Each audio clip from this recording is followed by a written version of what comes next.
Hi, welcome to our channel Madurai Pakshi. இன்னைக்கு evening snacks recipe வந்து ஒரு சூயம் பண்ணலான்னு ரெடி பண்ணியிருக்கோம். இதற்கு தேவையான பொருட்கள் என்னன்னாக்க, பூரணம் பண்றதுக்கு தேவையான பொருட்கள் வந்து கடலைப்பருப்பு, தேங்காய், வெல்லம். எந்த அளவு கடலைப்பருப்பு எடுக்குமோ அதே அளவுக்கு தேங்காயும் 1.5 பங்கு வெல்லமும் எடுத்துக்கணும்.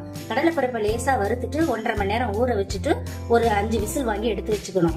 அதே போல இது தேங்காயும் பல்ஸ் கொடுத்து 2-3 பல்ஸ் கொடுத்து அரைச்சு வச்சுக்கணும். இது ரெண்டையும் பாகுல நன்னா போட்டு கிளறி பூரணமா ரெடி பண்ணி உருட்டி ரெடி பண்ணி வச்சிருக்கேன். அடுத்து வந்து நம்ம வந்து அரிசியும் உளுந்தையும் ஊற வச்சு நல்லா 4 மணி நேரமோ 2 மணி நேரம் நல்லா ஊற வச்சு அரைச்சு எடுத்துக்கணும். அது எப்படின்னா இட்லி பதமும் இல்லாம தோசை பதமும் இல்லாம எடுத்து வச்சுட்டு இந்த உருண்டையை அதுல முக்கி எண்ணெயில போட்டு பொரிச்சு எடுத்தாக்க சுயங்க ரெடி ஆயிடும். அந்த சுயங்கத்தை ரெடி பண்ணிட்டு உங்கள்கிட்ட நான் காட்டுறேன்.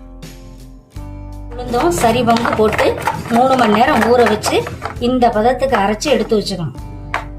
சுயத்தை தான் இதுல தான் முக்கி நம்ம போடணும்.